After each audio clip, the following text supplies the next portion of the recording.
बिस्मिल्लाहिर्रहमानिर्रहीम। नाजरीन, top story के साथ आपका मेजबान साजिद सब्जवारी आपकी खिदमत में हाजिर। माह रमजान अल मुबारक का महीने का आगाज हो चुका है। नाजरीन, पूरी दुनिया में जब उनके मुकद्दस महीने शुरू होते हैं, इबादत के महीने शुरू होते हैं, तो वहाँ मार्केट्स में, शॉपिंग मॉल्स में, अरशा खुर्दोनोश में हर चीज़ में प्रमोशंस लग जाती हैं, चीज़ें सस्ती हो जाती हैं। क्रिसमस आता है तो पूरे यूरोप के अंदर, अमेरिका से कनाडा तक हर जगह पर चीज़ें सस्ती हो जाती हैं और उनमें गिरानी की सूरत हाल जो है वो तो पैदा हो ही नहीं सकती। क्या वजह है कि पाकिस्तान जो ममलकत अजीज, ममलकत खुदादाद और पाकिस्तान मुसलमानों का एक गढ़ समझा जाता है, लेकिन जहां पर ना मिलावट खत्म होती है, बल्कि मार्केट में 50 रुपए की चीज मिलने वाली 80 रुपए की मिलती है, 100 रुपए की मिलती है। आखिर वजह क्या है? आज हमारे साथ सीनियर तजज़िया निगार आसिम अमीन साहब मौजूद हैं, अफजाल हाशमी साहब मौजूद हैं। हम इनकी आरा से आज जानना चाहते हैं कि आखिर वो क्या वजूहात हैं कि पाकिस्तान जैसे मुल्क में जहां हर एक बंदा आशिक रसूल है, हर बंदा का दिल जो है मोहब्बत रिसालत में हर वक्त जो है डूबा रहता है, मोहब्बत अहले बैत में डूबा रहता है, लेकिन कल ताजरों ने एक मुफ्ती के कहने पर पूरी की पूरी हड़ताल की, जो दुकानें बंद रखी। क्या मुफ्ती के कहने पर ताजिर मिलावट भी बंद कर सकेंगे? क्या ताजिर कम तोलना भी बंद कर सकेंगे? आसिम अमीन साहब, वो कौन से मुहर्रिकात हैं जो ममलिकत खुदादाद में उल्टी ही गंगा बहती हम हमेशा देखते हैं? बिस्मिल्लाहिर्रहमानिर्रहीम। ठीक कहा साहब आपने। हमारी बदकिस्मती से पाकिस्तान, खान साहब कहते हैं कि इस्लाम के नाम पे ये मुल्क बना, और देखें कि रमज़ान आता है। हमारा आज का टॉपिक है कि रमज़ान पे रिलीफ देने की बजाय आवाम को महंगाई 2 गुना बढ़ जाती है। हमने इनको लास्ट टाइम भी तजवीज़ दी थी अपने प्रोग्राम से माजी में कि आप जो ये रमज़ान बाज़ार लगाते हैं, लोग रमज़ान बाज़ार पे इतना खर्चा करते हैं, तो यही चीज़ें आप डायरेक्ट आवाम को सब्सिडी दें। ठीक है कि चीज़ों में लोगों को रिलीफ बने, और वो आप मैनेज करें बड़े मॉल्स के साथ, बड़े स्टोर के साथ। छोटा दुकानदार मारेगा, वो लालची होता है, वो वैसे भी 10 रुपए की चीज़ ऑलरेडी 20 रुपए की बेच रहा होता है, 20 की, वो 30 की भी। दाल लगता है, जहाँ दाल लगता है वहाँ वो बेच देते हैं।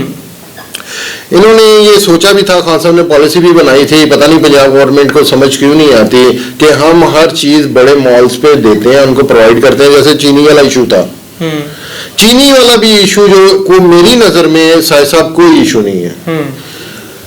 जितने आप रमजान बाजार लगे हैं डिफेंस में, मॉडल टाउन में, या जितनी अच्छी पोस्ट सोसाइटियों में, वहाँ चीनी बेताशा पड़ी है, क्योंकि अमीर लोग चीनी खाते नहीं।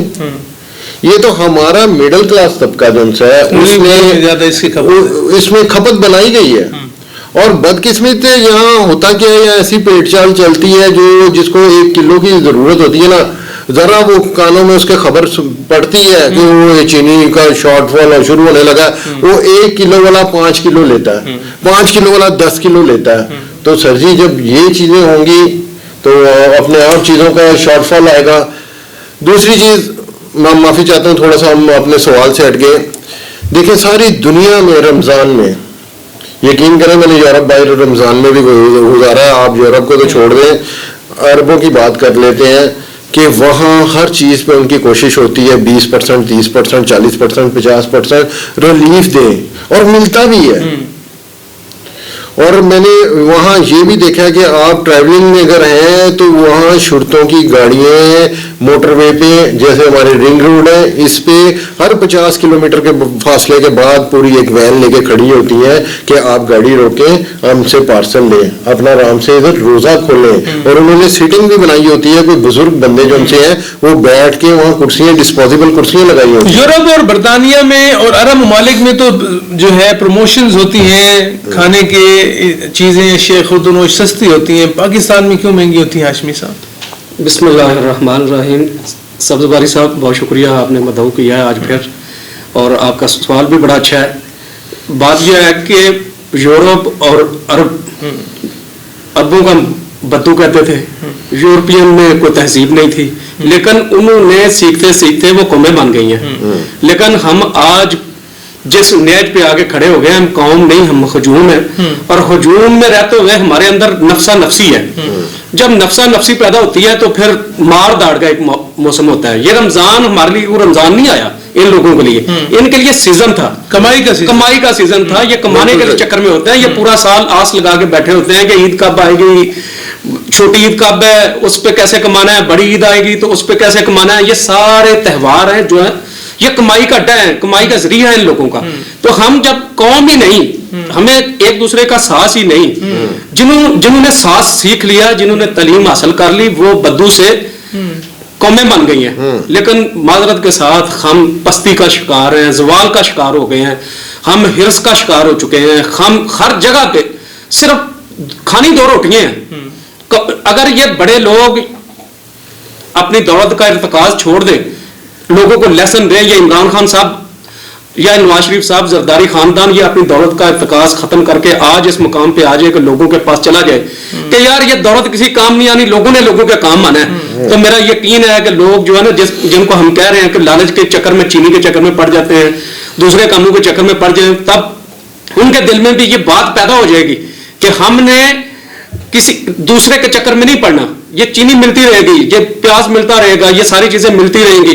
जब सांस ही नहीं, सांस खत्म हो गया तो सारी चीजें खत्म, दौलत का इर्तिकाज खत्म होना चाहिए। आसिम साहब 2 मिनट में आप अपना मौका बयान कर दें, तजावीज क्या है, ये कैसे मुमकिन हो सकता है कि पाकिस्तान में भी रमजान अल मुबारक में जो है महंगाई इतना कदर ज्यादा ना हो? मेरे ख्याल से साहिब साहब, जो सबसे ज्यादा महंगाई का ड्रामा करने वाले जो लोग हैं, जो उन्होंने महंगाई 2 गुना 4 गुना बढ़ाई है, वो है इंतजामिया। का माल होता है, ये अपने ही इस राइट लेफ्ट खुर्द बुर्द कर देते हैं। हाशमी साहब आप तजावीज दे दीजिए, कैसे ये महंगाई और गिरानी का खात्मा? मैं तो आपको पहले ये कह चुका हूँ, हल की तरफ जाएं, वजह तो आपने बता दिया। महंगाई के खात्मे के लिए सबसे पहले हमारे जो हुक्मरान है उन्हें सादगी की तरफ आना होगा। ठीक है, अगर वो सादगी अपना लेंगे, इख्तिदार भी इनके पास रहेगा और लोगों के मसाइल भी हल हो जाएंगे। अगर ये बड़े हुक्मरान, हमारे हुक्मरान या बड़ी क्लास अपनी सादगी पे नहीं आते, यानी अपने तौर तरीके नहीं बदलते, तो नीचे ग्रास रूट लेवल पे कुछ नहीं होने वाला। बड़ी अच्छी तजावीज सामने आई। हाशमी साहब ने तजवीज दी कि अगर महंगाई का खात्मा करना है तो हुक्मरानों को अपना लाइफस्टाइल चेंज करना होगा, सादा जिंदगी की, सादा तर्ज हयात पर आना होगा। आसिम अमीन साहब ने कहा कि हुकूमत को चाहिए कि नोबल ऑफिसर्स की ऐसी टीम बनाई जाए जो इस चीज को मॉनिटर करे, और उन्होंने ये भी कहा उनको डिलीवर करे। उन्होंने ये भी कहा कि जो सब्सिडी गवर्नमेंट देती है वो सारी की सारी अफसरान बाला में, जिला इंतजामिया के लोगों में, टाउन के लोगों में, जो यूसी के जिम्मेदारान, मार्केट कमेटी, जो लोग जो इसके जिम्मेदार होते हैं, वो बंदर बांट करके आपस में खा लेते हैं। आवाम तक इसका कोई रिलीफ नहीं जाता। बुज़दार साहब, आप वजीर आला पंजाब हैं, पाकिस्तान के सबसे बड़े सूबे के जो है इस वक्त एग्जीक्यूटिव है, चीफ एग्जीक्यूटिव है। आपको इस रमजान मुबारक में हमने बाहर नहीं देखा।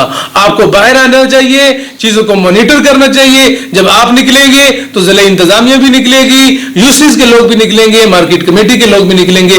बुज़दार साहब, आपका हुकूमत तो अब जाने वाली हो गई। आप अभी भी नाज़ो नखरे में बैठे हुए हैं। लाहौर शहर के अंदर खूनों की होली खेली जा रही है, बाजारों में महंगाई है। खुदारा चीफ एग्जीक्यूटिव होने का सबूत दे दीजिए, और अगर नहीं कर सकते तो ये कुर्सी है, कोई जनाजा नहीं है। आराम से उतर जाइए, किसी अहल को आने दीजिए। साजिद सब्जवारी को इजाजत दीजिए। अल्लाह निगहबान।